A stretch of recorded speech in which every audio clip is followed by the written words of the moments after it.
Hello and welcome to Sports and Songs Podcast, a bonus episode. My name is Dan. Today's topic will be the 2024 Region 7C Baseball Tourney Preview.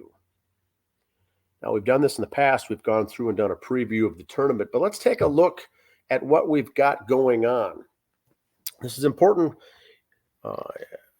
for a couple of reasons. Number one, it's the 2024 Region 7C tournament. 4 teams will advance to the state. Number two is this. According to the proposal by the Minnesota State Baseball Association, due to the new rankings and criteria of how teams will be, this could potentially be the very last Region 7C tournament as we know it, as teams will be moving up to A, teams will be moving up to B, and some teams will be staying at C. So let's let the fun begin. This is a double elimination tournament. And we'll get to more of that here. There's everything on the one page right there. Here's the things we'll be focusing on next with the games. But just to see where we got here and how we got here.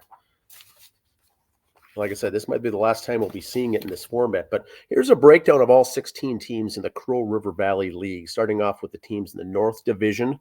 I've got them listed their alphabetical order, all the teams. Everyone was in the first round playoffs. They had to play a best of 3. Down below is the South Division, listed alphabetical. 8 teams in the North, 8 teams in the South, 16 teams in the Crow River, one of the biggest divisions, biggest conferences that there is. So they got those split up. The first round has been complete. The best of 3 series is done. We've moved on now to the Region 7C.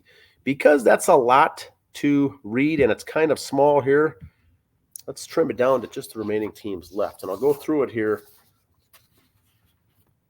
left to right. So this is in order by the seedings.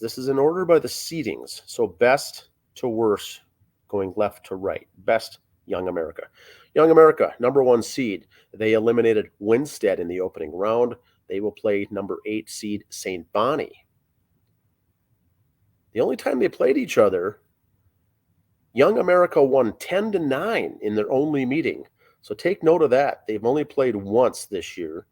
Young America won by 1 run. Criteria points. Young America has 42. And this is what I'm going to get into here. Not for this tournament per se, but just to have your expectations set if you go to watch this game. Criteria points are made up of a combination of points as far as how big your city or town is, how many points for players that you have on your team as far as the players on your squad less than age 36, if they've played at any level of college, pro, minor leagues, junior college, they get awarded points for criteria. You add all those up, and that's criteria points for the players. Then you have criteria points for recent success. That takes into account the last 5 years at the state tournament, how far you went. So it gives you a brand new number of the quality of that team. The points here, 42, is important for Young America because anything over 40 is going to be the threshold, I believe, if that proposal gets pushed through for 2025, which would mean Young America would be in the Class A tournament next year, Class A. Now, they just got done playing several years in Class B. But if the proposal goes forward, they will be a Class A team next year. Now, currently, they're ranked number 6 in the state. If you look at the recent poll for Class C, both them and Watertown have the same number of points. So really, they're both tied for 5th. So Young America is really the 5th, tied for 5th best team in the state of Minnesota for Class C. They will be tough. Now, Watertown got there by eliminating West Tonka in the opening round. They will be the number 2 seed. They will take on number 7, Cologne. They beat Cologne 15-3 in the only meeting they had this year. They beat them 15-3. Watertown's got criteria points as an entire team of 36, meaning for next year they would be in Class B. They're ranked number 5 in the state. And so Watertown and Young America both ranked 5th in the state. both coming out of the same section. That's how tough this section here is for Region 7C. The next team, Waconia Lakers. They eliminated New Germany in the opening round. They will be the number 3 seed in this tournament. They'll be taking on number 6 Green Isle.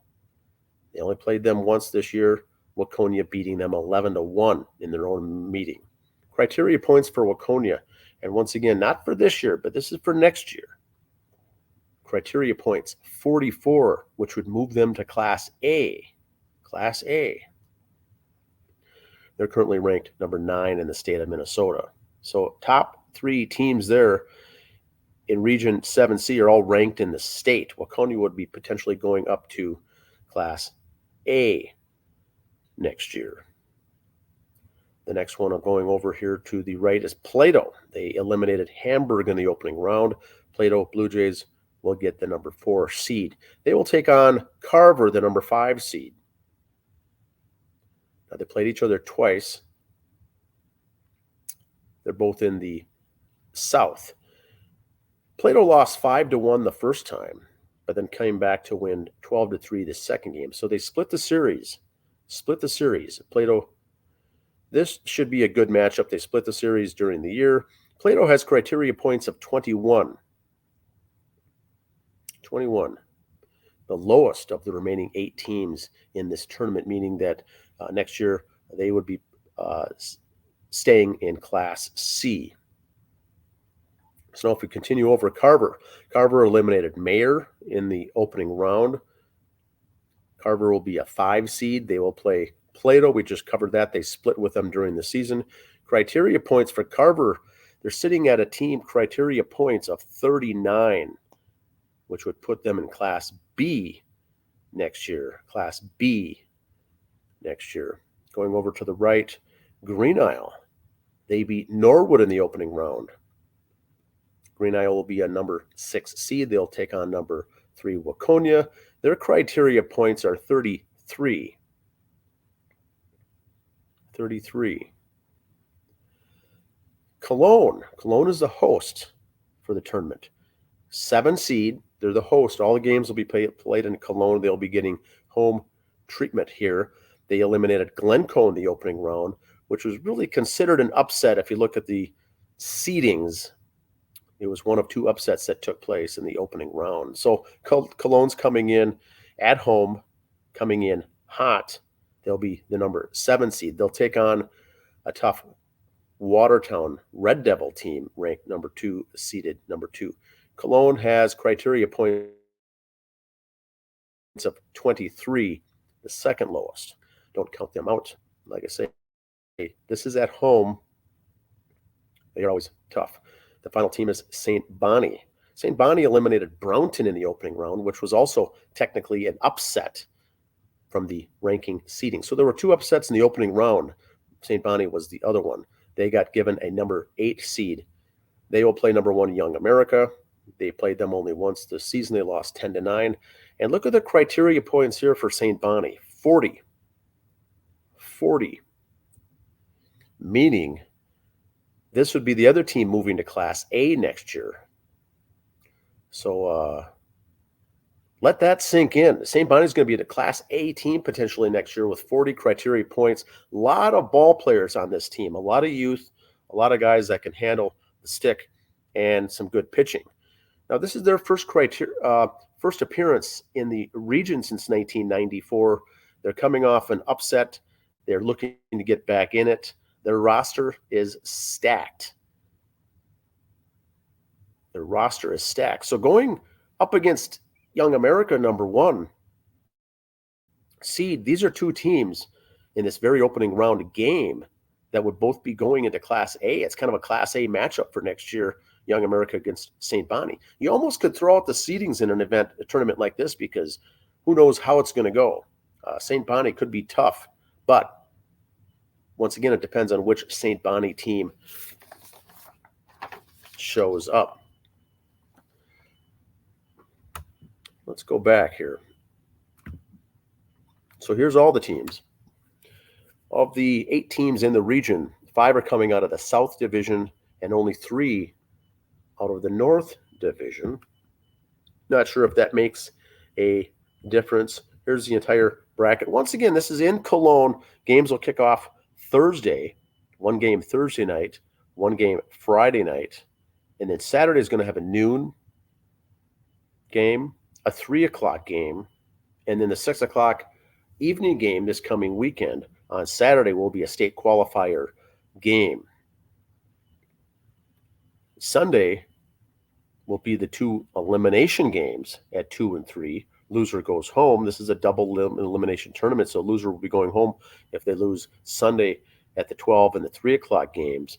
And then the evening game, the 6 o'clock game in Cologne, is also a state qualifier game. Think of it this way. It's double elimination. 8 teams are in it. 4 go to state. The only goal is to win 2 games before you lose 2 games. Win 2 games before you lose 2 games is really it. If you win 2 games in any way, shape, or form, you're going to be going to state. 2 games out, you lose, you're eliminated. Now, the draft will take place again in 2 weeks after the final game is done on Sunday, August 11th in Cologne. So the fun of this tournament is always good because Region 7C always has good teams, good tournaments. But keep in mind, there's always a couple of upsets. There's between 1 or 2 upsets from a seeding perspective here in the last number of years coming out of this. Someone will be sent home early. That'll be unexpected.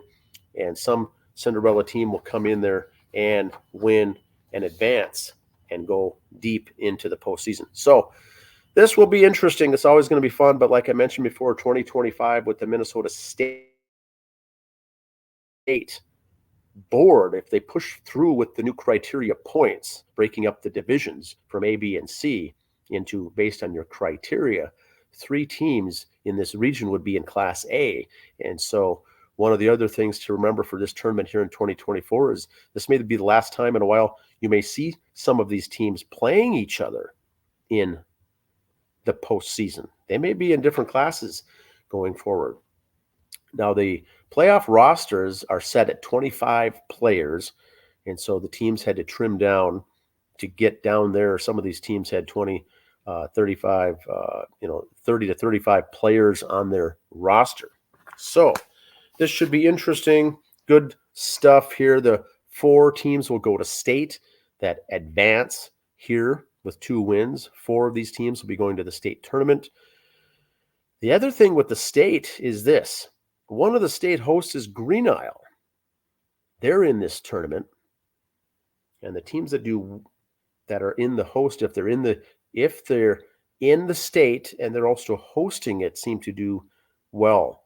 And so look for Green Isle to push through and possibly get a state berth into the state tournament here.